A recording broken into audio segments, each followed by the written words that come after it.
Muy buenos días, amables amigos, hermanos y ministros reunidos hoy aquí en Cali, Colombia, y también a todos los que están en diferentes ciudades y lugares de la República de Colombia y en todas las naciones. Que las bendiciones de Cristo, el ángel del pacto, sean sobre todos ustedes y sobre mí también, y nos abra las Escrituras y el entendimiento para comprender su palabra revelada correspondiente a este tiempo final. En el nombre del Señor Jesucristo. Amén.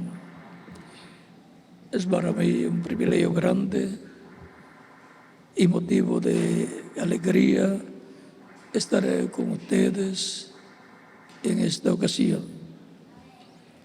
Y ahora Romanos capítulo 11, versos 25 en adelante nos dice: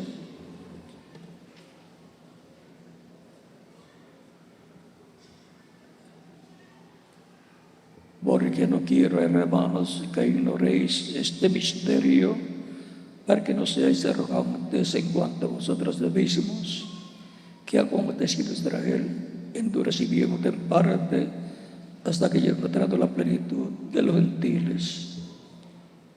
Y luego todo Israel será salvo, como está escrito: dentro de Sion el libertador, que apartará de Jacob la impiedad. Y este será mi pacto con ellos, cuando yo quite sus pecados. Así que en cuanto al Evangelio, son enemigos por causa de vosotros, pero en cuanto a la elección, son muy amados por causa de sus padres, porque irrevocables son los dones y el llamamiento de Dios. Pues como vosotros también en otro tiempo erais desobedientes a Dios, pero ahora habéis alcanzado misericordia por la desobediencia de ellos. Así también ahora están sido desobedientes, para que por la misericordia concedida a vosotros, ellos también alcancen misericordia, porque Dios sujetó a todos en desobediencia para tener misericordia de todos. Oh profundidad de las riquezas, de la sabiduría y de la ciencia de Dios. Cuán insondables son sus juicios, inescrutables sus caminos. Porque ¿quién entendió la mente del Señor? ¿O quién fue su consejero? ¿O quién le dio a él primero para que le fuese recompensado? Porque de él y por él y para él son todas las cosas. A él sea la gloria por los siglos. Amén.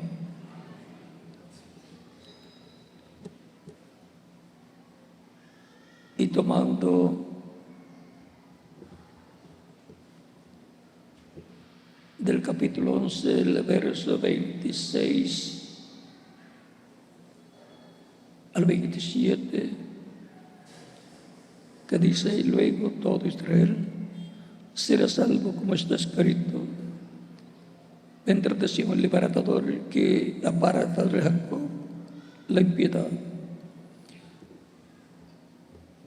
El Evangelio regresará a los judíos. El Evangelio regresará a los judíos. Vamos a ver esta promesa divina, porque amamos al pueblo hebreo, al pueblo primogénito de Dios, como dice Dios en Éxodo capítulo 4, verso 22, Israel es mi hijo, mi primogénito. Por lo tanto, así como Israel, el hijo primogénito, como pueblo, como nación, es amado por Dios, es el modelo para que sean todas las naciones, para tener la bendición de Dios con ellos. Por eso dice que el que te bendiga será bendito y el que te maldiga será maldito. Por eso, bendecir a Israel significa que la bendición regresará también para la persona en forma multiplicada. Y para el que lo maldiga, regresará la maldición en forma multiplicada para la persona. Tan sencillo como eso. Y ahora, por cuanto el Evangelio comenzó en Israel, allá en Jerusalén, a predicarse el día de Pentecostés, el Evangelio de la gracia, y se abrió la dispensación de la gracia allá en Jerusalén, y fueron judíos los que primero nacieron en el reino de Dios, creyentes en Cristo, y luego pasó el Evangelio a los gentiles por medio de San Pedro en la casa de Cornelio, que era un gentil, y por San Pablo, que fue enviado a los gentiles, con el cual comenzó la primera etapa o edad de la iglesia entre los gentiles. Pueden tomar asiento si tienen la bondad.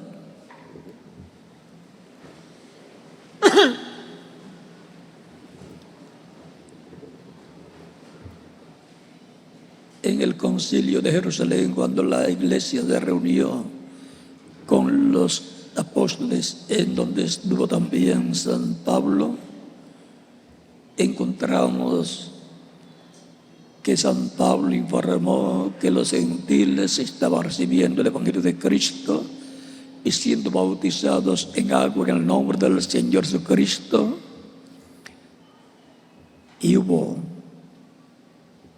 una consulta de que si le imponía la ley con todos los estatutos a los gentiles también, con la circuncisión y guardar el sábado y demás cosas que acostumbraban entre los judíos. San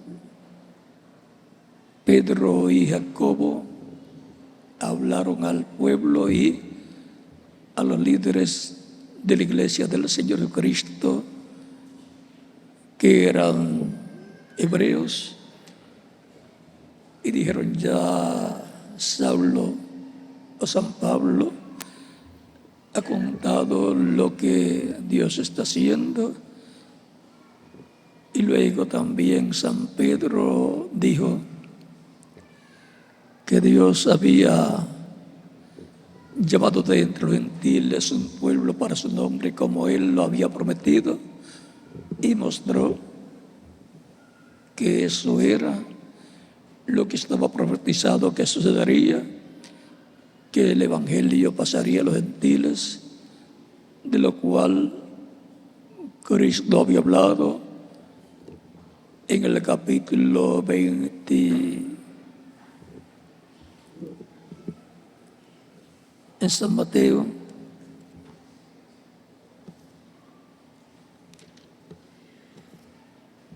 Luego de ser rechazado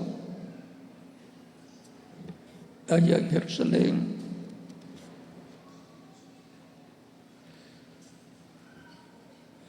capítulo 21 de San Mateo dice: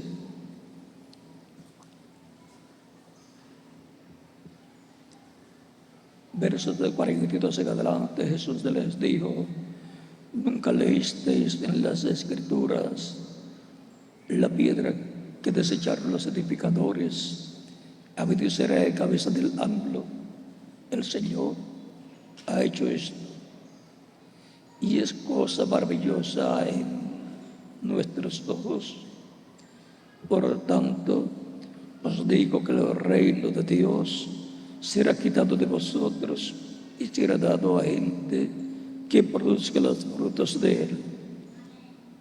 Y el que creyere, y el que cayere sobre esta piedra será quebrantado, y sobre quien ella cayere le desmenuzará.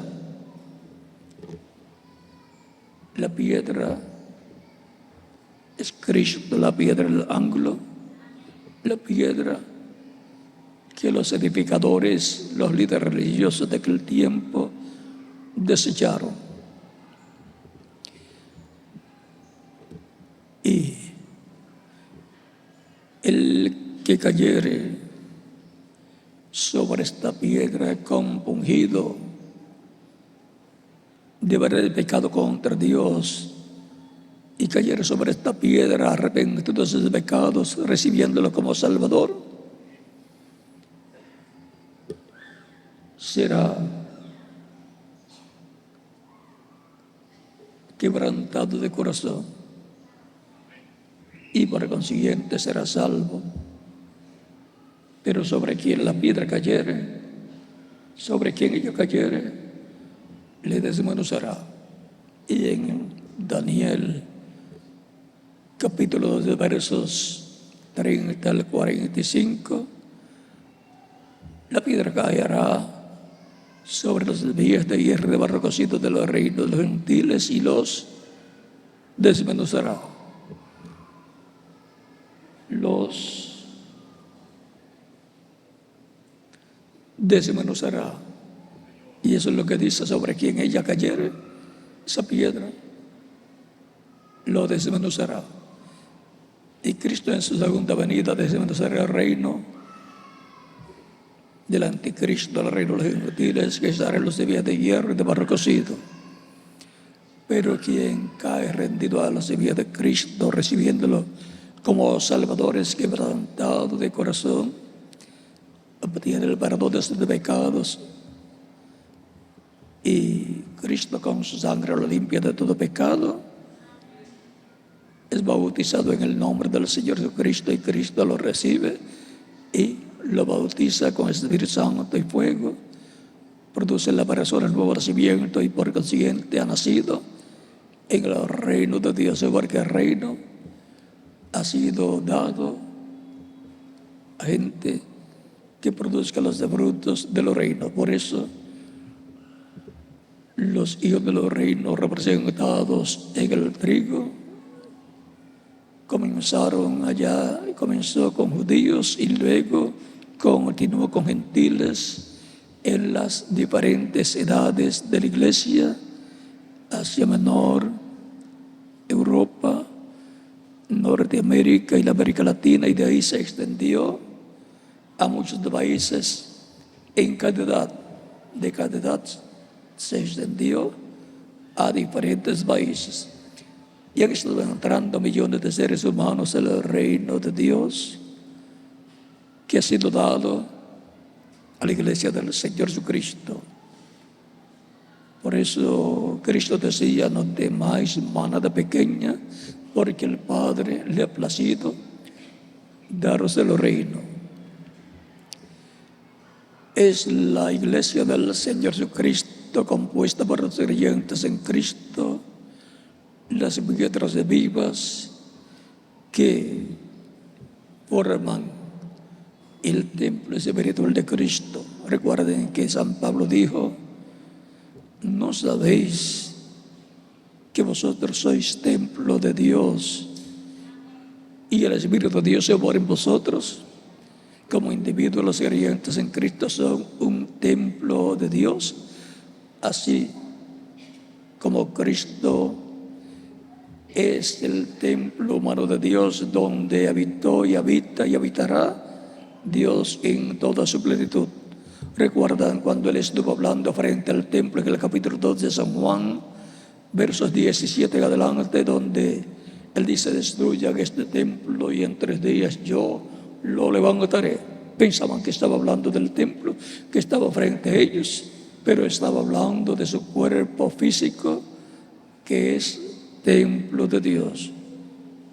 El día en que fue bautizado Jesús, el Espíritu de Dios vino sobre Jesús y habitó en Jesús, y se manifestó Dios en él y a través de él en toda su plenitud. Por eso después en San Lucas capítulo 4 versos 11 en adelante, Cristo puede decir: el Espíritu del Señor está sobre mí, por cuanto ungido, y comienza a decir las cosas para las cuales había sido ungido, para predicar el año de la buena voluntad del Señor. Y cuando le toca leer la otra parte que dice: y el día de venganza del Dios nuestro, no lo leyó y ahí se detuvo y dijo: hoy se ha cumplido esta escritura delante de vosotros. Hasta allí se estaba cumpliendo esa escritura. Pero lo que decía: y el día de venganza de Dios nuestro, es para ser cumplida esa profecía en la segunda venida de Cristo, que Él vendrá para juzgar, para proclamar el día de venganza del Dios nuestro. Y por consiguiente lo estará viendo y recibiendo la iglesia del Señor Jesucristo, porque Él viene por su iglesia. En Filipenses del capítulo 2 o capítulo 3 nos dice el verso 20 al 21, hablándonos sobre la venida del Señor para el día posterior a su iglesia, dice: mas nuestra ciudadanía está en los cielos, de donde también esperamos al Salvador, al Señor Jesucristo, el cual transforma el cuerpo de la humillación nuestra, para que sea semejante al cuerpo de la gloria suya, por el poder con el cual puede también sujetar a sí mismo todas las cosas. ¿Para qué será la venida de Cristo a su iglesia en el día postrero? Para transformar nuestros cuerpos físicos en cuerpos eternos, inmortales, jóvenes, para toda la eternidad. Él transformará nuestro cuerpo en sus células, en células temporales, inmortales, incorruptibles, a células inmortales, incorruptibles, eternas, glorificadas, como el cuerpo glorificado que tiene Jesucristo, nuestro Salvador, el cual está tan joven como cuando subió al cielo. Ese es mi Salvador. A ese es al cual yo adoro, al cual yo sirvo. Ese es el ángel del pacto, que se hizo carne y habitó entre los seres humanos, y estando en carne humana visitó a Israel, y todos veían un hombre, pero no sabían que era Dios vestido de un cuerpo humano llamado Jesús. Emmanuel, que traducido es Dios con nosotros, conforme a Isaías capítulo 7, verso 14, y también San Mateo, el cual nos dice que Emmanuel, traducido es Dios con nosotros. Emmanuel, Dios con nosotros, nos dice en San Mateo capítulo 1, verso 22 al al 23, 22, capítulo 1, verso 20 en adelante, dice: y pensando en esto, José, en que su esposa María estaba embarazada, dice, pensando en esto, he aquí un ángel del Señor le apareció en sueños y le dijo: José, hijo de David, no temas de recibir a María tu mujer, porque lo que en ella es engendrado del Espíritu Santo es, y dará a luz un hijo y llamarás su nombre Jesús, porque él salvará a su pueblo de sus pecados.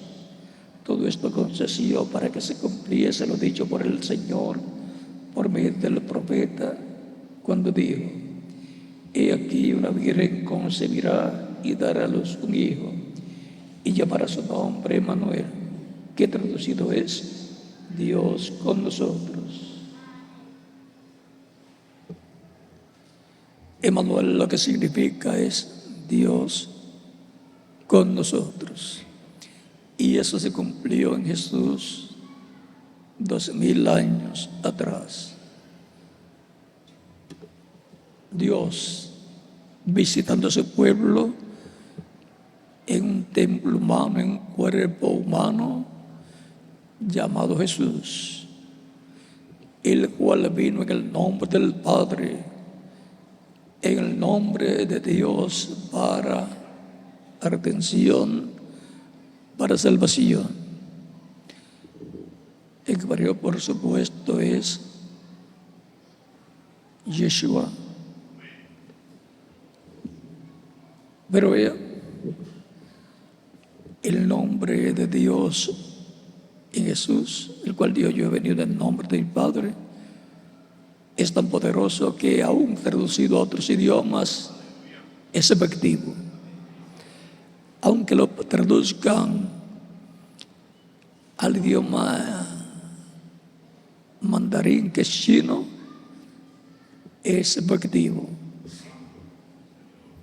Así es que no importa en qué idioma lo tengan las personas en sus Biblias, es efectivo. Quizás no todos los nombres de las personas funcionan en otros idiomas, pero el de Jesús funciona en todos los idiomas, en la tierra y aún en el cielo también. Porque en todos los idiomas lo que significa es Salvador o Redentor. Y que cuando Él dice: y escribiré sobre él el nombre de mi Dios y el nombre de la ciudad de mi Dios, la nueva Jerusalén, la cual desciende de Dios, del cielo de Dios, y mi nombre nuevo. Eso es Apocalipsis capítulo 3, verso 12. Si fue misterioso el nombre de Dios para salvación, para redención en la primera vez de Cristo, más misterioso será el nombre de Dios para reclamo en la segunda venida del Señor. Pero eso lo vamos a dejar quietecito por el momento. Pero no habrá contradicción en el nombre que le fue dado a Moisés como el nombre de Dios, que es yo soy, o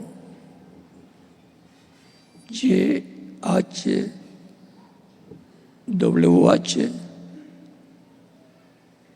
No habrá contradicción de ese nombre con el nombre Jesús y el nombre nuevo del Señor. Pero eso lo vamos a dar quietecito ahí, porque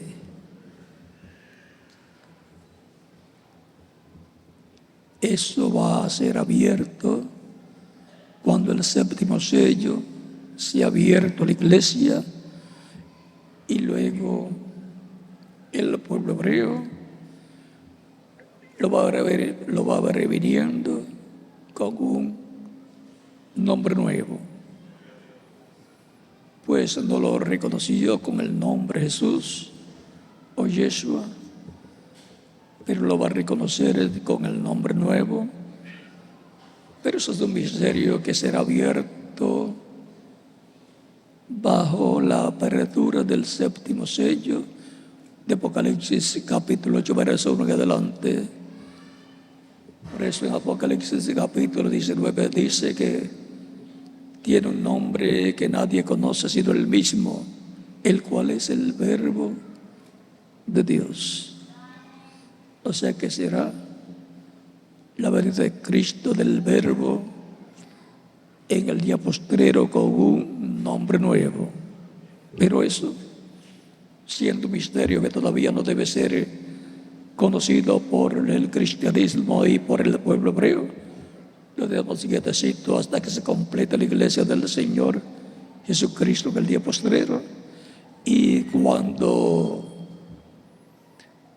esté plenamente manifestada la tercera etapa en el cumplimiento de la visión de la carpa, ahí los truenos estarán emitiendo sus voces, y lo que contienen las voces de Cristo, el león de la tribu de Judá, clamando como cuando un león ruge, y 7 truenos emitiendo sus voces, es el misterio del séptimo sello, el misterio de su segunda venida de Cristo. En la primera venida de Cristo no lo recibieron en Israel, en su segunda venida lo recibirán. O sea que tendrían que esperar 12,000 años para recibir el Mesías, al ángel del pacto, al ángel de Dios, que le dio a Moisés la ley, los 10 mandamientos, leyes y estatutos para Israel. Pero todo estaba en el programa divino. Jesús tenía que venir y morir en la cruz del Calvario, llevando nuestros pecados, para que el reino del Mesías sea un reino con vida eterna. Si era arrebatado el reino en aquel tiempo, estaría arrebatando el reino de los gentiles que estaba en la etapa de las piernas de hierro, que era el imperio romano. Si él arrebataba el reino cuando el diablo se le ofreció, lo que estaría arrebatando era el reino romano, el imperio romano que estaba en la etapa de los Césares, y él vendría a ser el César para aquel tiempo, desde que lo arrebatara hasta que tomara el trono del reino o imperio romano de los Césares. Miren lo que Cristo rechazó: el reino de los gentiles. Recuerden que él mismo dijo en San Juan: mi reino no es de este mundo. O sea que no era un reino terrenal, no era un reino romano, no era un reino para las piernas de hierro, para colocarse como el César romano de aquel tiempo. El reino del Mesías ha estado en la esfera espiritual, pero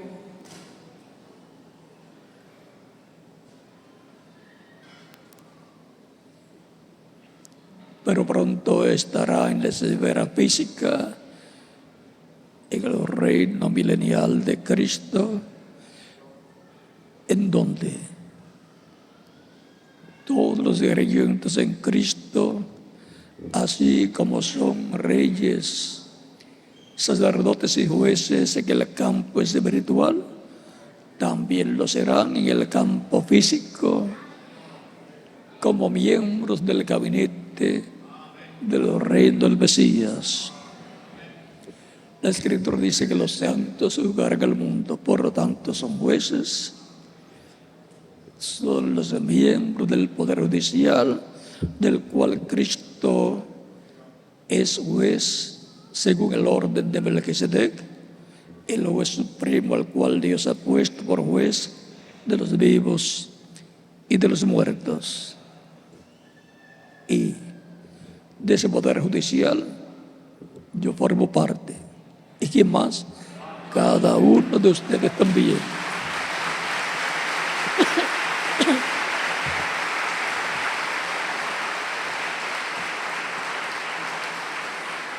Es un orden celestial, es un orden del reino de Dios que será establecido en la tierra en el reino milenial del Mesías. Y Cristo es el Rey de Reyes y Señor de Señores. Cristo es también el sumo sacerdote según el orden de Melquisedec del cielo, del orden celestial, del reino de Dios. Si fuera del orden de Aarón, no podía ser sacerdote porque él no vino del orden de Aarón. Pero es del orden celestial que estaba reflejado en el orden terrenal de Aarón. El Antiguo Testamento, Antiguo Pacto, era la figura del Nuevo Pacto, y las cosas que contenía el Antiguo Pacto eran figura de las cosas que contiene el Nuevo Pacto. Tenemos un sumo sacerdote en el cielo, en el templo celestial, en el trono de intercesión, intercediendo por nosotros con su sangre y manteniéndonos limpios de todo pecado. En todo momento que fallamos en algo y lo confesamos a Cristo, Él nos limpia de todo pecado y nos mantiene así, limpios ante Dios de todo pecado, sin mancha y sin arruga ante Dios. Y esto es representado en el lavatorio de pies. Y el que Él nos haya redimido está representado en el sacrificio del Cordero Pascual que el pueblo hebreo, cada padre de familia, sacrificó en la víspera de la Pascua allá en Egipto, y colocó la sangre del Cordero Pascual, cada familia, en el dintel, los postes de la puerta del hogar, para que la muerte no entrara, el ángel de la muerte no entrara a esos hogares, porque si entraba, mataba al primogénito o a los primogénitos que estuvieran en ese hogar. Dije el primogénito, el hijo mayor de la familia, y dije los primogénitos, porque si el papá también era primogénito, también tenía que morir. Por eso tenían que tener dentro el Cordero Pascual asado y comiendo la carne de ese Cordero Pascual y la sangre aplicada en los postes del hogar. Y por eso en la Santa Cena, en el pan representamos el cuerpo de Cristo que fue crucificado por nosotros, y en el pan y en el vino representamos la sangre de Cristo que fue derramada por nosotros en la cruz del Calvario. Con ese sacrificio, Él ha librado a los primogénitos de Dios escritos en el cielo, en el libro de la vida del Cordero. ¿Ha librado de qué? De la muerte espiritual. Los ha librado de la segunda muerte, que es el infierno, y los ha librado de todo peligro. Pero siempre hay que mantenerse donde está la sangre, que está en la casa de Dios, que es la iglesia del Señor Jesucristo, y usted como casa de Dios, como templo de Dios, con la sangre de Cristo aplicada en vuestro corazón, para que sí, la muerte espiritual no puede entrar a usted, y por consiguiente la muerte, la segunda muerte, no tenga poder sobre usted y pueda vivir eternamente en el reino de Dios, en el reino de Cristo, donde Él gobernará sobre el pueblo hebreo y sobre todas las naciones, y con Cristo estaremos como reyes, porque a todo lo que Cristo es heredero, lo son también los creyentes en Cristo. Son herederos de Dios y coherederos con Cristo Jesús, Señor nuestro, conforme a las palabras de San Pablo en Romanos capítulo 8, versos 14 al 39. Esos son los que están esperando la manifestación gloriosa de los hijos de Dios, la manifestación de los hijos de Dios en cuerpos eternos, esa manifestación en donde Cristo transformará nuestros cuerpos mortales y los hará igual al cuerpo glorificado que Él tiene, y eso será la redención del cuerpo, la adopción que está prometida para los creyentes en Cristo. En Romanos capítulo 8, versos 14 al 39, y también en Efesios capítulo 4, verso 30, donde dice: y no contristéis al Espíritu Santo de Dios, con el cual fuisteis sellados para el día de la redención. Sellados con el Espíritu Santo para el día de la redención, o sea, el día de nuestra transformación, de la redención del cuerpo que está prometida para los creyentes en Cristo. Eso es lo que está prometido en 1 Corintios capítulo 15, versos 49 al 58, donde nos dice: he aquí, os digo un misterio, no todos dormiremos, eso es, no todos vamos a morir, porque habrá un grupo de creyentes en Cristo que estarán vivos para la segunda venida de Cristo y no tendrán que morir, sino que serán transformados en su venida. Pero los que murieron, creyentes en Cristo, serán resucitados en cuerpos eternos y glorificados, y se reunirán con nosotros para estar una temporada aquí en la tierra de 30, 40 días en cuerpos eternos y glorificados, como Cristo estuvo ya resucitado en cuerpo glorificado por unos 40 días en la tierra, apareciendo a sus discípulos a lo menos un día en la semana, los domingos, y luego subió al cielo después de 40 días de haber resucitado. Por lo tanto, los muertos en Cristo, cuando resuciten, estarán con los que están vivos y que serán transformados también.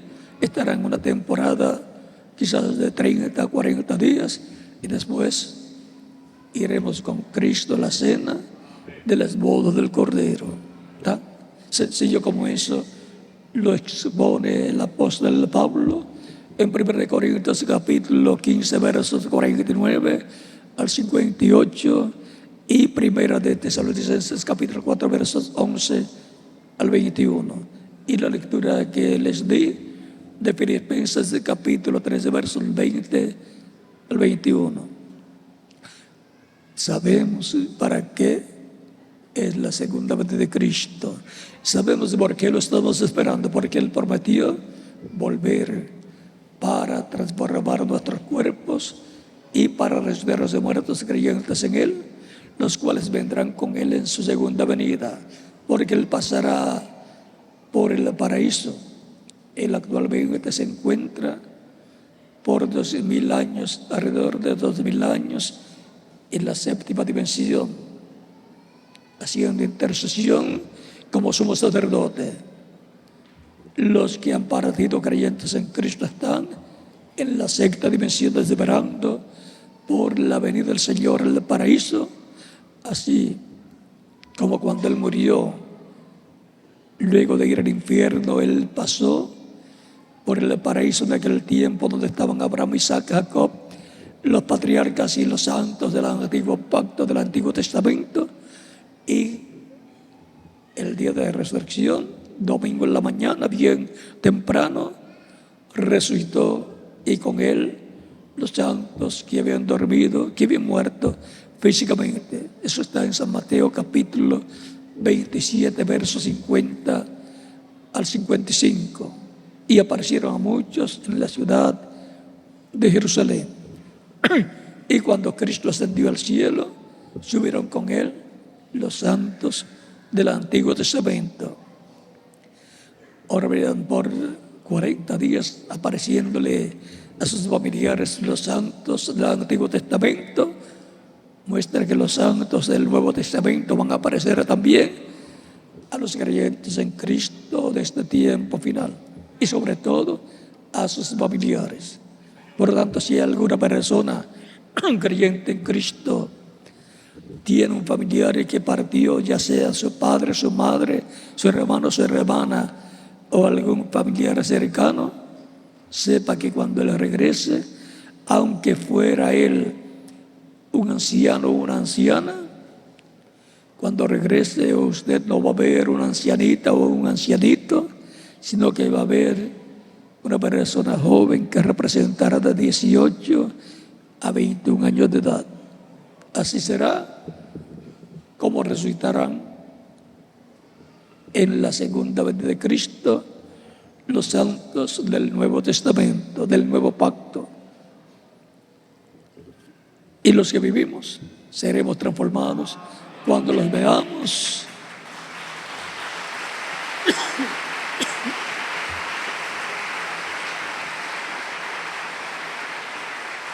Y entonces podemos cantar a victoria y decir: tengo juventud eterna.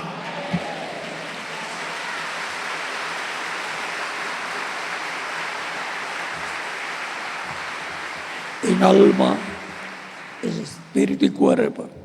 O sea, la redención integral para los creyentes en Cristo. Ya tenemos vida eterna en nuestra alma, vida eterna en nuestro espíritu, y nos falta vida eterna física, la cual Él también nos dará.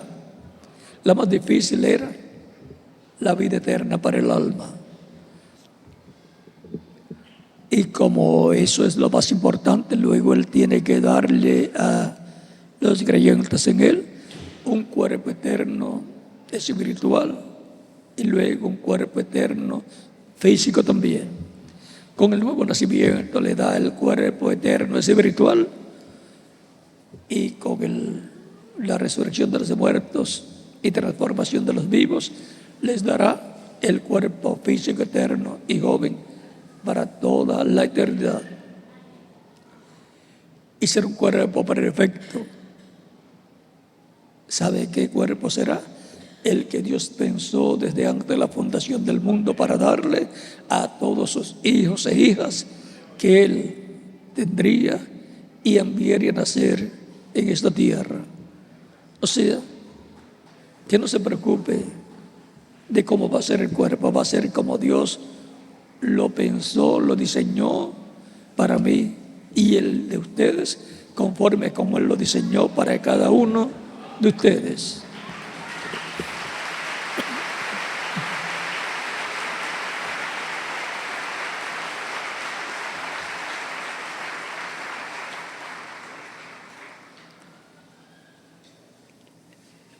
Cuando que se complete la iglesia del Señor Jesucristo, Cristo se levanta del trono del Padre y tomará el título de propiedad del libro sellado con 7 sellos de Apocalipsis capítulo 5, versos 1 en adelante. Lo abrirá en el cielo y hará su orden de clavo, y vendrá con ese librito abierto en su mano en Apocalipsis capítulo 10, donde nos muestra el ángel fuerte descendido del cielo, que es Cristo, con un librito abierto en su mano derecha y clamando con el arco iris alrededor de su cabeza, y clamando como cuando ruge un león. Porque clamando como cuando ruge un león, porque cuando él toma el libro en Apocalipsis 5, el anciano dijo: he aquí el león de la tribu de Judá, el cual ha prevalecido para tomar el libro y abrir sus sellos. Así lo vio y lo explicó, lo dio a conocer el anciano, que le dijo a Juan que no llorara, que había ya llegado el león de la tribu de Judá, que es Cristo nuestro Salvador. Cuando Juan mira, vio un cordero ensangrentado, porque es el mismo Cristo, el que había muerto por nosotros y estaba haciendo intercesión en el cielo, en el templo celestial, y sale del trono del Padre, y el trono del Padre se convierte en trono de juicio. Era trono de misericordia y se convierte en trono de juicio cuando Cristo se convierte en el león de la tribu de Judá, Rey de reyes, Señor de señores, y Él es también la estrella resplandeciente de la mañana. O sea, el Espíritu Santo, porque el Señor Jesucristo es el mismo ayer, hoy y siempre.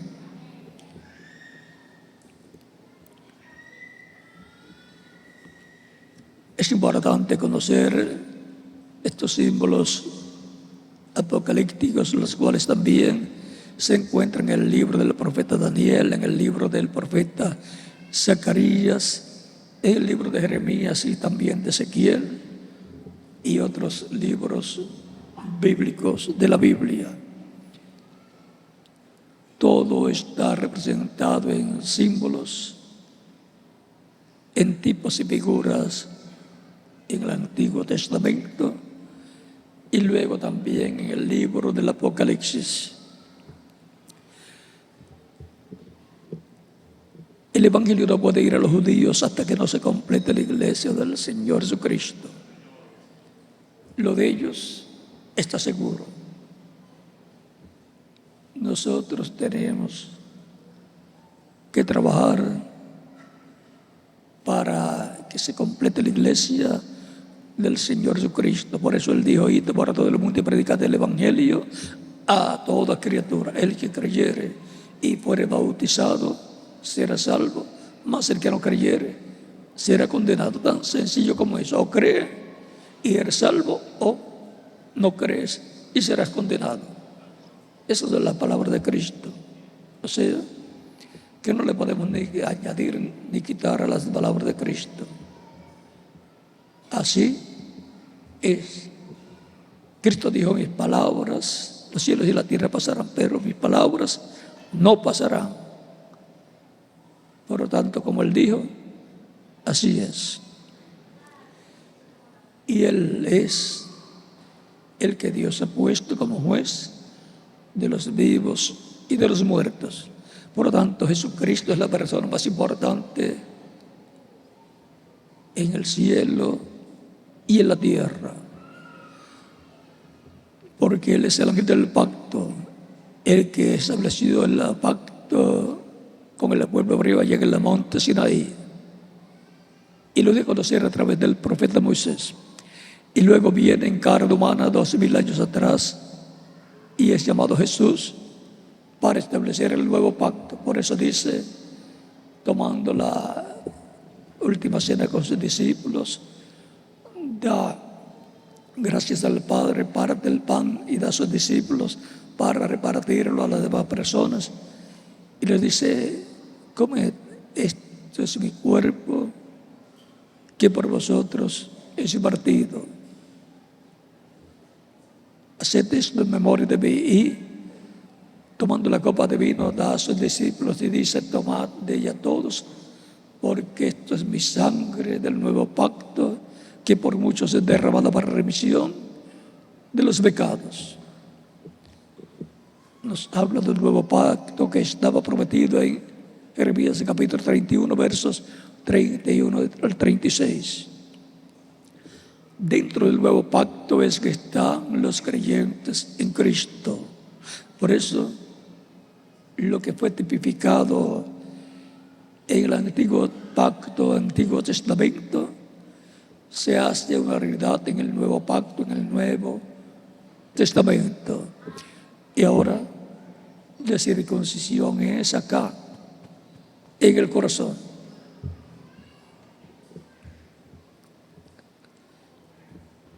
El Espíritu Santo se reconcilia en nuestro corazón cuando nos bautiza Dios con Espíritu Santo y fuego.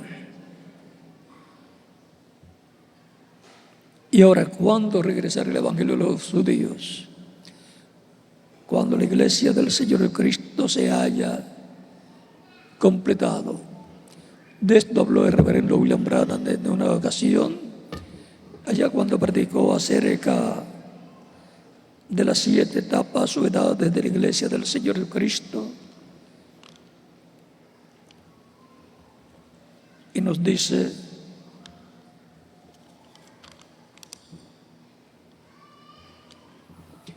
en la página 14 en español de esta versión, dice: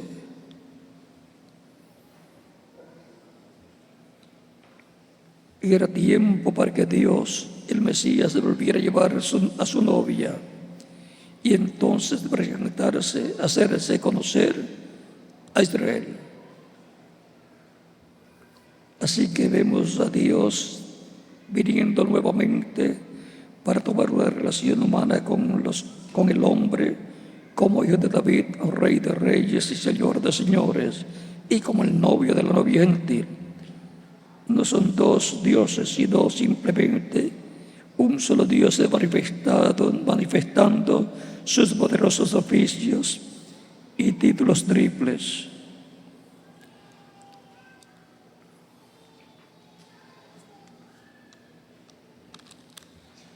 Y en la página 30 de este mismo libro de las edades dice, el párrafo 100, ahora, ¿cuándo volverá el Evangelio a los judíos? Cuando se haya terminado la dispensación de los gentiles. El Evangelio está listo para volver a los judíos. O si tan solo les pudiera decir algo que está a punto de suceder hoy, en nuestro día. Esta gran cosa que va a suceder recorrerá hasta Apocalipsis 11, y aquellos 2 testigos, aquellos 2 profetas, Moisés y Elías, trayendo el Evangelio de nuevo a los judíos. ¿Cómo va a regresar el Evangelio a los judíos? Por medio de los 12 libros de Apocalipsis 11, del 1 al 14, y Zacarías capítulo 4, versos 11 al 14. No será que alguna denominación o alguna iglesia o algún grupo de personas o alguna persona diga: yo voy a llevar el Evangelio a los judíos. Dios no va a respaldarles. Tiene que ser por medio de los ministerios de los 2 olivos, Moisés y Elías, los ministerios de Moisés y Elías, siendo manifestados para que Israel pueda creer, porque Israel solamente cree a sus profetas, porque la palabra de Dios solamente viene a los profetas. Dice Amós capítulo 3, versos 7, porque no hará nada el Señor Jehová sin que antes revele sus secretos a sus siervos, sus profetas. Y este secreto de cómo volverá el Evangelio a los judíos, vean, es que volverá por medio de los ministerios de Moisés y Elías. Dice: y aquellos 2 testigos, aquellos 12 profetas, Moisés y Elías, trayendo el Evangelio de nuevo a los judíos. Estamos listos, todo está en orden. Igual como los judíos trajeron el Evangelio a los gentiles, así también los gentiles se lo llevarán de regreso a los judíos, y el rapto sucederá. Como los judíos trajeron el Evangelio a los gentiles, esto fue San Pedro llevando el Evangelio por orden divina a un romano, oficial romano del ejército, allá en la casa de Cornelio, donde fue enviado, y al cual el ángel le había aparecido y le había dicho que vendría un varón, el cual se llamaba Pedro, y él le iba a decir lo que tenía que hacer. Y San Pablo fue enviado a los gentiles para llevar el evangelio a los gentiles, a Asia Menor y demás naciones que recibirían el evangelio allá por Asia Menor. Y así pasó el evangelio de los judíos a los gentiles. Pero en el tiempo final, cuando se haya completado la iglesia del Señor Jesucristo, el evangelio tiene que regresar a los judíos, porque el evangelio comenzó a ser predicado entre los judíos y la iglesia nació con judíos el día de Pentecostés, que eran seguidores en Cristo. Por lo tanto, la iglesia del Señor Jesucristo volverá al principio.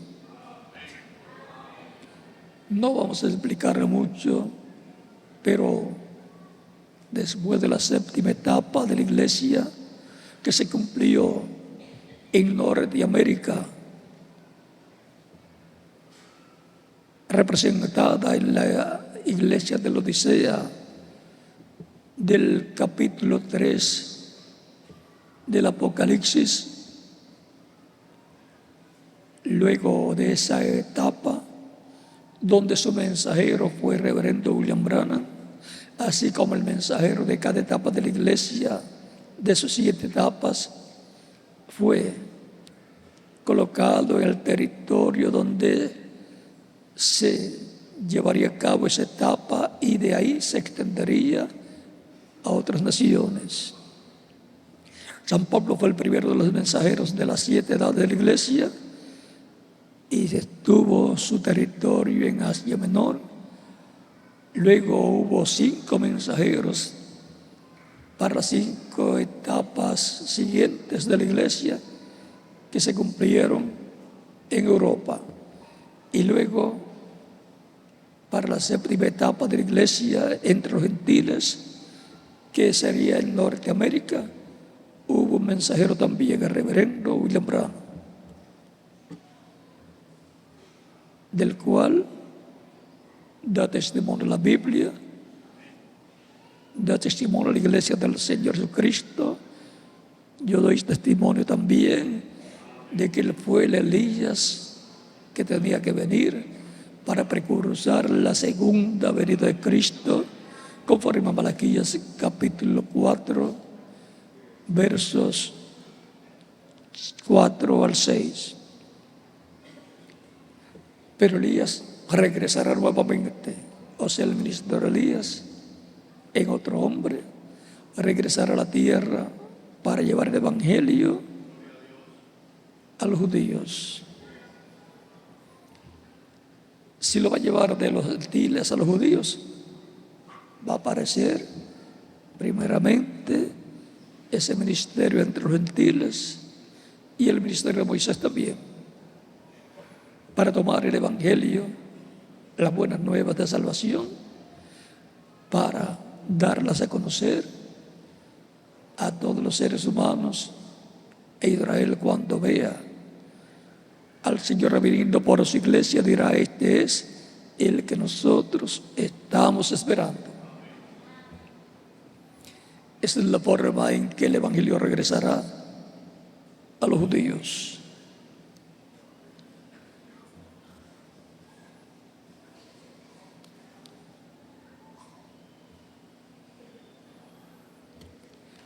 Y ahora vean,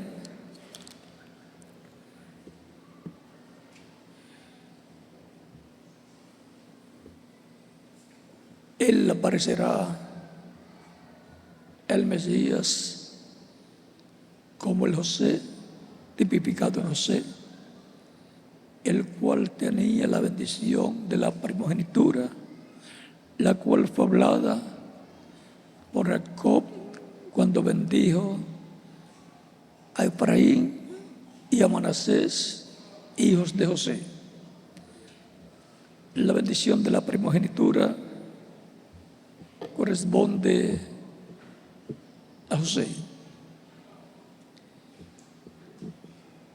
La bendición de la primogenitura, y por consiguiente corresponde a la iglesia del Señor Jesucristo, que es nuestro José, y la iglesia está representada también en Efraín. La bendición que venía para los judíos, al rechazarla, pasó de los judíos a la iglesia del Señor Jesucristo, los gentiles, y por el consiguiente la iglesia es la que tiene la bendición de la primogenitura y por el consiguiente las bendiciones del cielo y de la tierra. La bendición de la primogenitura tiene doble bendición. Y la bendición de la primogenitura en aquel tiempo estaba en las tribus del norte. Por eso es necesario que las tribus del norte, las 10 tribus de perdidos de Israel, aparezcan y se unan a las 2 tribus, la tribu de Judá y la tribu de Benjamín, para el establecimiento del reino del Mesías en la tierra, para lo cual, con gran trompeta, conforme a Isaías capítulo 27, verso 13, Dios las llamará. Esa trompeta la tocarán, la sonarán los 2 olivos, Moisés y Elías.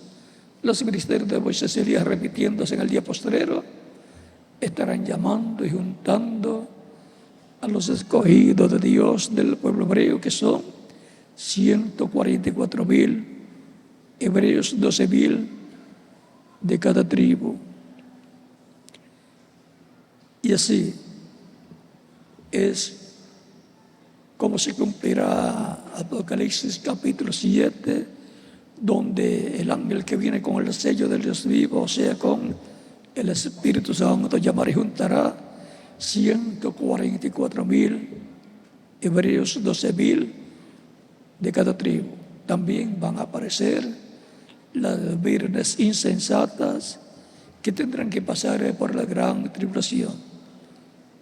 Ese mensajero que llama y junta a los escogidos del pueblo hebreo también tiene que ver con las vírgenes insensatas que tendrán que pasar por la gran tribulación. Apocalipsis capítulo 14 nos muestra sobre el monte de Sión ya a 144,000 sellados con el sello del Dios vivo y con el nombre del Padre Celestial en sus frentes y el nombre del Cordero. Y en Apocalipsis capítulo 15 aparecen también con el cántico de Moisés y el cántico del Cordero. O sea que algo grande está por suceder en este tiempo final con el pueblo hebreo y con el cristianismo también. Bendiciones para la iglesia del Señor Jesucristo, bendiciones del cielo y de la tierra, y bendiciones también para el pueblo hebreo. Para el día postrero es que Cristo resucitará a los muertos creyentes en Él, conforme a las palabras del mismo Cristo en San Juan, capítulo 6, versos 39 al 40, donde nos dice Cristo: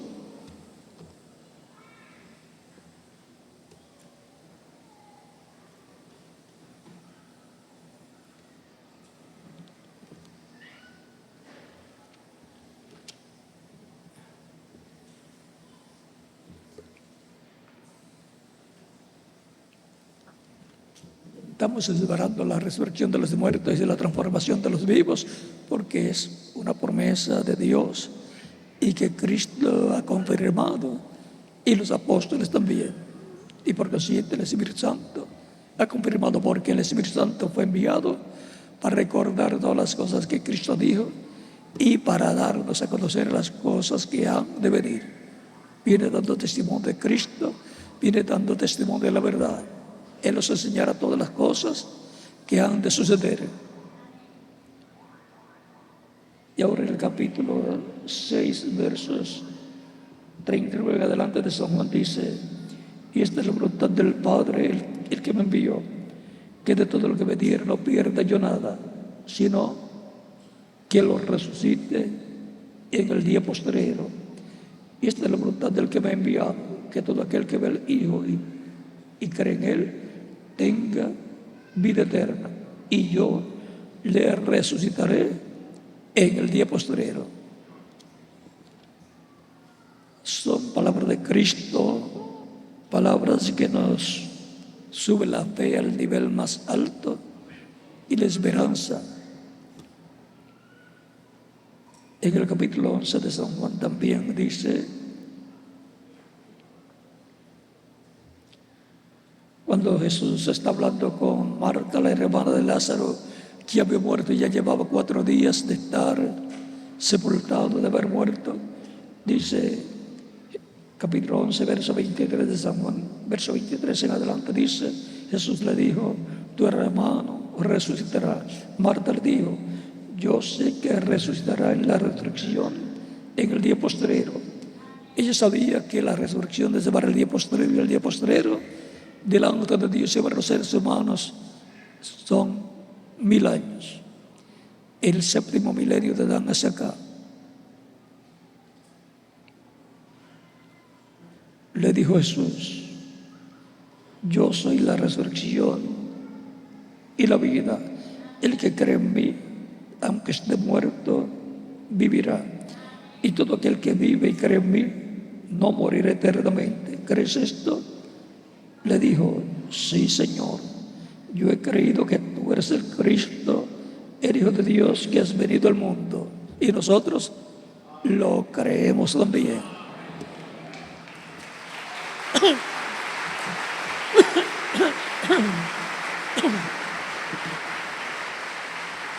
Esta esperanza de la resurrección en cuerpos eternos y glorificados para los que estén vivos en la segunda venida de Cristo es para los creyentes en Cristo, pues ellos son los que creen en Cristo como su Salvador, como el Hijo de Dios, y creen en su primera venida. Por consiguiente, su sacrificio en la cruz del Calvario, creen también en su resurrección y creen en su segunda venida con los muertos creyentes en Él, para resucitarlos y para transformar los que estén vivos. Es para estas personas creyentes en Cristo, nacidas de nuevo, que esta promesa será cumplida. Por eso, yo estoy esperando la segunda venida de Cristo con sus santos que partieron, que serán resucitados en cuerpos eternos, para verlos y ver a Jesús y ser transformados conforme a como lo ha prometido. Y entonces tener el cuerpo eterno, joven e inmortal, como el que Él tiene, y que está tan joven como cuando subió al cielo. Eso será la redención del cuerpo, la adopción de los hijos e hijas de Dios, con vida eterna. Los santos juzgarán al mundo, dice San Pablo en 1 Corintios capítulo 6, versos 2 al 3, porque los santos son los creyentes en Cristo y por consiguiente son jueces del poder judicial del reino de Cristo, son sacerdotes del poder religioso, del poder espiritual del reino de Cristo, y son reyes del reino celestial que será establecido en la tierra. Y por consiguiente, herederos de Dios y coherederos con Cristo Jesús, Señor nuestro. El Evangelio regresará a los judíos. Volverán a tener una etapa judía del cristianismo como la tuvieron en los días de los apóstoles. Eso corresponde a la etapa de edad de piedra angular del día postrero, de donde regresará el Evangelio a los judíos. En el cuerpo místico de Cristo del día postrero, en la edad de piedra angular, habrá muchos descendientes hebreos que ni siquiera saben ni sabrán que tienen sangre hebrea o judía. Pero lo más importante es ser creyente en Cristo, nuestro Salvador. Eso es lo que nos da vida eterna. Hay muchos descendientes hebreos en el mundo entero, pero que no son creyentes en Cristo y por consiguiente no tienen vida eterna. Por lo tanto, lo más importante para entrar al reino de Cristo, al reino de los cielos o reino de Dios, es lo que dijo Cristo a Nicodemo: de cierto te digo que el que no nazca de nuevo no puede ver el reino de Dios, o sea, no lo puede entender. Nicodemo pensó en términos literales o físicos y dice: ¿cómo puede hacerse esto? ¿Puede el hombre, ya siendo viejo, entrar en el vientre de su madre y nacer de nuevo? Cristo le dice: de cierto te digo que el que no nazca del agua y del Espíritu no puede entrar al reino de Dios. Esa es la forma de entrar al reino de Dios. Y también eso fue en San Juan capítulo 3 versos 1 al 6. Y en San Juan capítulo 14 verso 6 dice: yo soy el camino, la verdad y la vida, y nadie viene al Padre sino por mí. No hay otra forma en que usted pueda llegar a Dios. No hay otra forma en que vuestras oraciones puedan llegar a Dios a menos que no sea a través de Cristo. Por eso San Pablo decía, y Cristo decía: todo lo que pidáis al Padre en mi nombre, yo lo haré. Y también San Pablo decía: todo lo que hagáis, ya sea de palabras o de hechos, hacedlo todo en el nombre de Jesucristo, del Señor Jesucristo. Porque ese es el único nombre en el cual Cristo dijo que pidamos y Él nos dará. También dice la Escritura: pedid y no recibís, porque pedís mal, pedís o piden mal. Hay que pedir bien. Y por consiguiente, una de las cosas que tiene que estar bien es en qué nombre Cristo enseñó que pidamos. Todo lo que pidáis al Padre en mi nombre, yo lo haré. Esa es la promesa de Cristo. Por lo tanto, el que pide en el nombre del Señor de Cristo está pidiendo conforme a como Cristo nos enseñó, y eso no fallará. Mis palabras son espíritu y son vida, dice Cristo. Y el que oye mi palabra y cree que me envió tiene vida eterna y no perecerá jamás. Y también nos dice: los cielos y la tierra pasarán, pero mis palabras no pasarán. O sea, se cumplirán. La salvación es lo más grande que una persona puede recibir, y solamente la puede recibir a través de Cristo, porque Él es nuestro Salvador. Él es el único que murió en la cruz del Calvario para darnos vida eterna.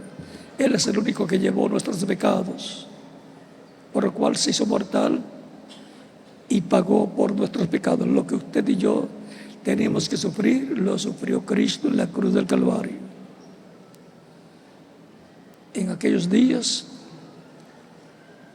la humanidad tenía que morir por sus pecados. Era un ciclo divino parecido al tiempo de Noé, en que Dios decretó la muerte de los seres vivientes, pero halló gracia a Noé delante de Dios y Dios le mostró la vía de escape, construir un arca para escapar. Es que Noé ofrecía a Dios el sacrificio por el pecado. En los días de Lot, que son los mismos días de Abraham, llegó el tiempo también para la destrucción de Sodoma y Gomorra y ciudades cercanas por sus pecados. Pero Abraham oró por Lot y su familia, para que Dios tuviera misericordia de Lot y su familia, y Dios envió a Sodoma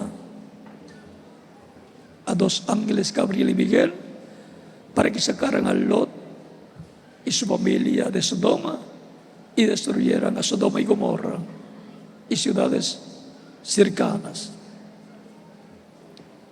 Y luego también Dios descendió allá. Y ahora estamos en un tiempo similar, paralelo al tiempo de Noé y al tiempo de Lot. El mismo Cristo dijo que la venida del Hijo del Hombre será como los días de Noé, que comían y bebían y plantaban y se casaban y se daban en casamiento, hasta el día en que Noé entró en el arca y vino el diluvio y los destruyó a todos. Y no conocieron, hasta que vino el diluvio y los destruyó a todos. San Mateo capítulo 24, versos 34 al 39. Y en San Lucas también nos dice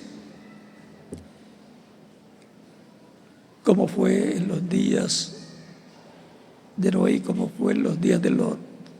San Lucas capítulo 17. Así será la venida del Hijo del Hombre. Y también dice que será como el relámpago que sale del oriente, Medio Oriente, la tierra de Israel, y se muestra, se revela, ¿dónde? En el occidente. El occidente es el continente americano. Por lo tanto, habrá una manifestación grande del Hijo del Hombre. Ya vimos una manifestación grande que el reverendo William Branham, en donde el Hijo del Hombre se manifestó y dice: lo que ustedes han visto en parte será visto en toda su plenitud. O sea que anuncia una manifestación grande del Hijo del Hombre para el día posterior, porque Él es el precursor de la segunda venida de Cristo. Está anunciando una manifestación plena del Hijo del Hombre. Está anunciando una manifestación plena de la venida del Señor. Que Dios les bendiga y les guarde y continúen pasando una tarde feliz, llena de la bendición de Cristo nuestro Salvador.